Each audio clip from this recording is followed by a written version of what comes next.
Operation सिंदूर के जरिए भारत ने जिस तरीके से पाकिस्तान के आतंकी अड्डों को नेस्तनाबूद किया, वो पाकिस्तान की नस्लों को हमेशा डराता रहे।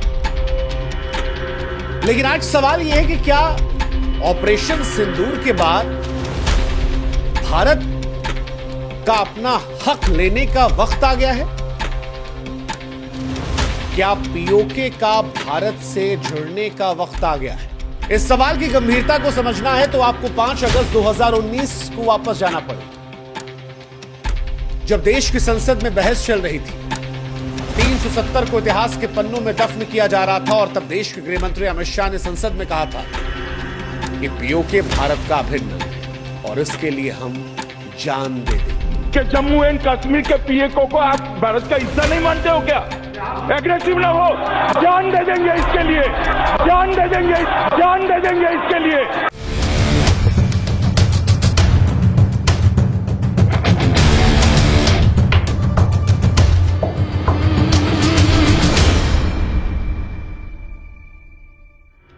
अमित शाह ने जब पीओके को लेकर अपना कन्विक्शन दिखाया था, तब बहुत सारे लोगों के मन में यह सवाल आया था कि पीओके कैसे भारत का हिस्सा बन सकता है।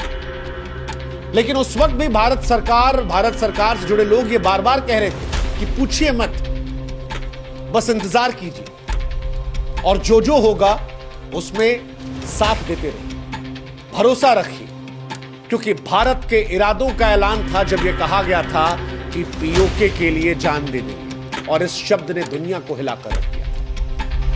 आज हम साल 2025 में हैं। पहलगाम आतंकी हमले की चिंगारी और ऑपरेशन सिंदूर की धमाकेदार जवाबी कार्रवाई के बीच अब एक बार फिर से वो सवाल गूंजने लगा है कि क्या वो घड़ी आखिरकार आ गई है जब पीओके को भारत में शामिल करने का सही समय है? क्या वो गलती जो भारत की पूर्ववर्ती सरकारों ने की थी कि कश्मीर का मसला यूएन में ले गए, वो अब ठीक करने का समय आ गया है? क्या कश्मीर के राजा हरि सिंह, जिन्होंने भारत को पूरा कश्मीर दिया था, उस कश्मीर पर हक जताने का वक्त अब आ गया है?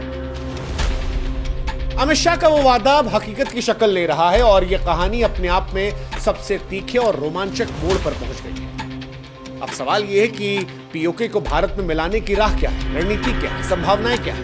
क्योंकि पीओके को भारत में मिलाना कोई आसान मिशन नहीं है, लेकिन भारत की सैन्य ताकत, कूटनीतिक चाल और रणनीतिक दूरदर्शिता इसे संभव बना सकती है। भारत के पास कई विकल्प है, जैसे एक विकल्प है सैन्य शक्ति के दम पर। ऑपरेशन सिंदूर ने यह साबित कर दिया कि ये वो भारत नहीं है जो हमलों के बाद केवल क्रिटिसाइज करता है। ये वो भारत है जो आतंकवाद के खिलाफ सरहद पार जाकर भी हमला कर सकता है। अगर हिंदुओं की जान ली जाएगी और किसी मस्जिद में किसी को कलमा पढ़ाकर भेजा जाएगा तो उसको भी नेस्तनाबूद कर दिया जाएगा। मसूद अजहर के आंसू आज दुनिया को बता रहे हैं कि यह भारत डराने वाला भारत है, जो जैसा करता है उसको उसी की भाषा में समझाने वाला भारत है। ऐसे में क्या सैन्य कार्रवाई के जरिए पीओके में कोई कदम उठाया जा सकता है? पीओके में भारत ने इस बार काफी हमला किया, राफेल से किया है, सुखोई से किया है, मिराज से किया है, अत्याधुनिक ड्रोन से किया है, और पाकिस्तान वहां हक्का बक्का रह गया। एक तरीका। दूसरा तरीका कूटनीतिक दांव के जरिए भारत ने संयुक्त राष्ट्र और वैश्विक मंचों पर पीओके को अपना हिस्सा घोषित कर पाकिस्तान के अवैध कब्जे को बेनकाब करने का अभियान तेज कर दिया। जैसा कि हमने बताया, 1947 में महाराजा हरि सिंह द्वारा हस्ताक्षरित विलय पत्र भारत के कानूनी दावे को अडिग बना। पीओके में पाकिस्तानी सेना द्वारा जिस तरह से ह्यूमन राइट वायलेशन किए जा रहे हैं, उसका मुद्दा उठाकर भारत पाकिस्तान को इंटरनेशनल फोरम पर अलग थलग कर सकता है और पीओके को शामिल कर सकता है। तीसरा तरीका, स्थानीय जनता का समर्थन। भारत के पास जो कश्मीर है, वहां पर बीते कुछ सालों में खुशहाली देखी गई है। वहां पर व्यापार बढ़ा है, रोजगार बढ़ा है, कश्मीरियत और ज्यादा बेहतर हुई है। लेकिन पाकिस्तान के पास जो हिस्सा है वो केवल बर्बरता, आर्थिक बदहाली, उपेक्षा से परेशान। रक्षा मंत्री राजनाथ सिंह ने कुछ समय पहले कहा था कि जिस तरह के हालात बन रहे हैं, पीओके के लोग खुद ही भारत के साथ आना चाहिए। भारत अगर उन्हें विकास, सुरक्षा, सम्मान का भरोसा देगा तो जनता भारत के पक्ष में बड़ा बल बना सकती है। जिस तरह के हालात बने हैं और जिस तरह से पाकिस्तान आतंकवाद को पाल पोस कर कश्मीरियों को बर्बाद कर रहा है, यह भी एक तरीका हो सकता है। अगला तरीका पाकिस्तान की अस्थिरता का फायदा उठाने का। पाकिस्तान आज आर्थिक संकट में जूझ रहा है। पाकिस्तान के प्रधानमंत्री शहबाज शरीफ कुछ समय पहले कह रहे थे कि जब दुनिया के किसी मुल्क के पास वो जाते हैं तो उन्हें अपने आप पर शर्म आती है, क्योंकि दुनिया के मुल्क ये सोचते हैं कि वो कुछ मांगने के लिए आए, और ये उनका आधिकारिक बयान है कि दुनिया हमें मांगने वाले की नजर से देखती है कि कुछ ना कुछ लेने आए हैं, भले हम कुछ ना मांगने गए। ऊपर से पाकिस्तान में बलोच से लेकर पश्तून तक में विद्रोह है, सैन्य तख्ता पलट की आशंका है। इमरान खान जो वहां पर शायद चुने हुए प्रधानमंत्री होते, वो जेल की सलाखों के अंदर है। शहबाज जिन्हें सेना ने बैठा रखा है, उनकी स्थिति कमजोर है। ऐसे में भारत के लिए पाकिस्तान की कमजोरी सही अवसर हो सकता है। कई और भी परिस्थितियां हैं जो भारत के लिए पीओके को वापस लाने के लिए अनुकूल समय बनाती है, जैसे पहलगाम हमले का आक्रोश। 22 अप्रैल 2025 को पहलगाम में जब 26 पर्यटकों की हत्या हुई तो भारत गुस्से में था। गुस्सा भारत के कश्मीर में भी देखने को मिला। कश्मीर पहली बार विरोध की जगह पर इस बात को लेकर सड़कों पर उतरा कि पाकिस्तान को हम मिलकर बेनकाब कर लें, पाकिस्तान से हम दूरी बना लें, कश्मीरियत, कश्मीर को जिंदा रखें। हिंदुस्तान के बाकी राज्यों के लोगों से कश्मीरियों ने लगातार रिक्वेस्ट की कि इस मौके पर कश्मीर को अलग मत कीजिए, हमें साथ मिलाइए, गले लगाइए, ताकि साथ मिलकर हम आतंक को जवाब दे सकें। और इसी वजह से सरकार को सैन्य और कूटनीतिक कार्रवाई के लिए इस बार जनता का पूर्ण समर्थन मिला। उमर अब्दुल्ला की प्रधानमंत्री मोदी से मिलने की तस्वीरें, वहां के लोगों का समर्थन इस बात की तस्दीक करते हैं। ऑपरेशन सिंदूर की गूंज। भारतीय सेना ने पाकिस्तान ऑक्युपाइड कश्मीर और पाकिस्तान में 9 आतंकवादी ठिकानों को तबाह किया, 100 से ज्यादा आतंकवादियों को ढेर किया। इस ऑपरेशन ने न केवल पाकिस्तान को हक्का बक्का रखा, बल्कि भारत की सैन्य ताकत का डंका पूरी दुनिया में बजा। भारत को वैश्विक समर्थन भी मिल रहा है। अमेरिका से लेकर रूस, चीन, ब्रिटेन, फ्रांस पहलगाम हमले की निंदा कर रहे हैं। भारत के आतंकवाद विरोधी रुख का समर्थन भी कर रहे हैं। चाइना थोड़ा दबी आवाज में पाकिस्तान को समर्थन की बात करता है, लेकिन दुनिया जानती है पाकिस्तान का इस्तेमाल करता है, और वो पाकिस्तान के लिए किसी हद तक जाएगा नहीं, क्योंकि पाकिस्तान की अर्थव्यवस्था चरमरा चुकी है। पाकिस्तान आतंकवाद को पालने पोसने वाला देश बन चुका है। दुनिया उसकी हताशा देख रही है। भारत के पास बहुत सारे मौके। खैर, अब अगर आपके मन में सवाल है कि पीओके का इतिहास क्या है, कैसे पाकिस्तान का पीओके हिस्सा बन गया, तो आपको बता दें कि पाकिस्तान अधिकृत कश्मीर, जिसे हम पीओके कहते हैं, उसका जन्म भारत के जन्म के साथ हुआ 1947 में। बंटवारे और प्रथम भारत पाक युद्ध की उथल पुथल में इसका जन्म। दरअसल 1947 में जब इंडिया पाक अलग हो रहे थे, उस वक्त जम्मू कश्मीर एक अलग रियासत थी। इसके राजा थे महाराजा हरि सिंह। उन्होंने शुरुआत में फैसला किया कि वो अलग रहेंगे, क्योंकि अंग्रेजों ने ऑफर दिया था या तो पाकिस्तान जाओ या इंडिया के साथ रहो या अलग हो जाओ। उन्हें लगा कि वो अलग रह सकते हैं, लेकिन इसके बाद पाकिस्तान ने उन पर हमला कर दिया। पश्तून कबायलियों और सेना की मदद से पाकिस्तान ने जम्मू कश्मीर पर हमला किया। हमलावर श्रीनगर की तरफ बढ़े, जिससे महाराजा संकट में पड़े, और उसके बाद 26 अक्टूबर साल 1947 को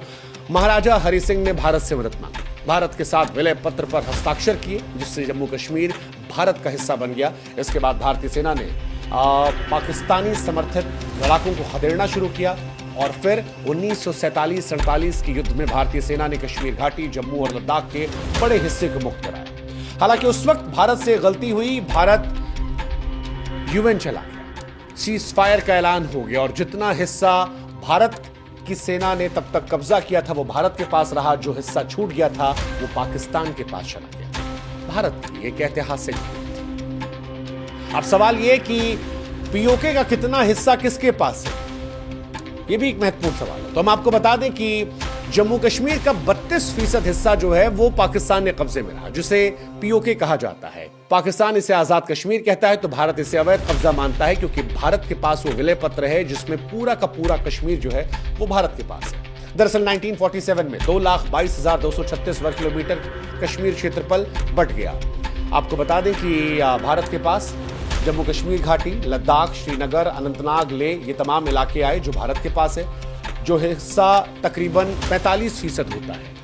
32% हिस्सा जैसा हमने आपको बताया वो पाकिस्तान के पास है, जिसमें गिलगित बाल्टिस्तान है, आजाद कश्मीर पाकिस्तान कहता है, और 23% हिस्सा चाइना के पास भी है, जिसमें अक्साई चीन आता है। 1962 के युद्ध में चीन ने इसे कब्जा कर लिया था और तब से ये चीन के पास है। हालांकि भारत अक्साई चीन से लेकर पीओके को अपना हिस्सा मानता है और बार बार भारत की संसद में इस बात का जिक्र किया गया है कि ये हिस्सा भारत का है।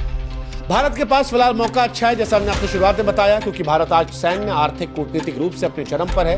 भारत के पास राफेल, सुखोई, मिराज जैसे हथियार हैं जो दुनिया की उसे ताकतवर सेनाओं में शामिल करते हैं। वैश्विक मंच पर भारत का दबदबा है। अमेरिका से लेकर रूस, यूरोप के तमाम देश भारत के साथ है। भारत की अर्थव्यवस्था बेहतर है, तकनीकी रूप से भारत प्रगति कर रहा है, मजबूत है। पाकिस्तान आर्थिक तौर पर पतन पर है। बलोच पश्तून विद्रोह चल रहा है। अंतर्राष्ट्रीय अलगाव से पाकिस्तान टूट चुका है। पाकिस्तान पर आतंकवादियों को समर्थन करने का आरोप लगातार लगा हुआ है। और सबसे बड़ी बात कि कश्मीरियों का रुख जो है बीते कुछ समय में भारत को लेकर बदला है, क्योंकि कश्मीर में भारत ने विकास की नई लहर दिखाई, नई सड़कें बनाई, नए स्कूल बनाए, अस्पताल बनाए, रोजगार के नए अवसर दिए, जिसने वहां चीजें बदली। और हाल में जो कश्मीर में विधानसभा चुनाव हुए थे, जिसमें रिकॉर्ड मतदान हुआ था, वो ये दर्शा रहा था कि कश्मीरी अब भारत की मुख्य धारा में पूरी तरह से शामिल हो गए। उधर पीओके में रहने वाले लोग जम्मू कश्मीर के विकास को देखकर भारत की तरफ आकर्षित हो रहे हैं और ये भारत के लिए एक बहुत बड़ा कदम हो सकता है। इन सब के बीच पहलगाम ने पूरा खेल बदल दिया। पहलगाम में जो कुछ हुआ, उसके बाद भारत ने एक के बाद एक कड़े कदम उठाए। भारत ने पाकिस्तान के संबंधों को सबसे निचले स्तर पर भेज दिया। ऑपरेशन सिंदूर के जरिए सैन्य जवाब दिया, लेकिन उससे पहले इंडस जल संधि को निलंबित किया। पाकिस्तान से आने वाले आयात पर रोक लगाया। पाकिस्तान के मौजूद हर एक व्यक्ति को भारत से निकाला। पाकिस्तान के राजनयिकों को निकाला। स्पोर्ट से लेकर बॉलीवुड और हर तरह के संबंध जो है पाकिस्तान से खत्म कर दिए। और अब पाकिस्तान पर डिजिटल स्ट्राइक, वाटर स्ट्राइक के बाद जब पाकिस्तान में एक्चुअल स्ट्राइक हुई है, तब भारत पीओके को लेकर एक नया सपना देख सकता है। हालांकि पीओके की कहानी अभी अधूरी है, लेकिन इसका अंत ऐसा लगता है कि शायद अगर इच्छा शक्ति हुई तो नजदीक हो सकता है। भारत की सैन्य ताकत, कूटनीतिक चालबाजी, कश्मीरियों का समर्थन इसे संभव बना सकता है। ऑपरेशन सिंदूर ने पहला कदम उठाया है, लेकिन सवाल यही कि क्या भारत अब पीओके को भी अपना निशाना बनाएगा? याद कीजिए जनरल नरवणे का बयान, पिक्चर अभी बाकी है। क्या वो बाकी पिक्चर पीओके की तरफ है? क्या अमित शाह ने जो कहा था पीओके के लिए जान दे देंगे, अब केवल नारा नहीं बल्कि भारत की नीति का आधार हो सकता है? जान दे देंगे इसके लिए, क्या बात कर रहे हो आप? ऑपरेशन सिंदूर के बाद भी अमित शाह ने कहा कि भारत आतंकवाद को जड़ से उखाड़ेगा। स्पष्ट संदेश है, भारत रक्षात्मक नहीं आक्रामक रुख अपनाएगा। लेकिन क्या पीओके को भी लाएगा? पीओके को भारत में लाना एक जटिल मिशन है, लेकिन हम कह सकते हैं यह संभव नहीं है। यह संभव है। सवाल इच्छा शक्ति पर है। सवाल कि वो कौन सा साल होगा जब पीओके भारत का हिस्सा बनेगा। वक्त बताएगा। लेकिन फिलहाल कहानी यह है कि भारत के पास एक मौका है जिसमें भारत का वो सपना जो सालों से भारत को परेशान कर रहा था, वो पूरा हो सकता है। पीओके भारत का हो सकता है। जय हिंद, जय भारत।